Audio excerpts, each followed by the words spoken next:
Hi, to turn off screen time limit passcode on iPhone 16e, start by going in Phone Settings.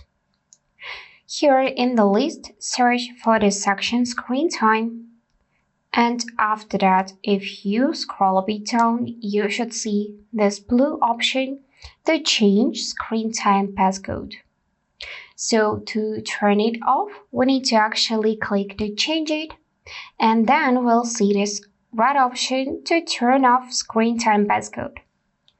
So just select it, and of course you need to enter your passcode, but if you forgot it, you can click here, and if you set recovery Apple account, then you need to enter it info, tap OK.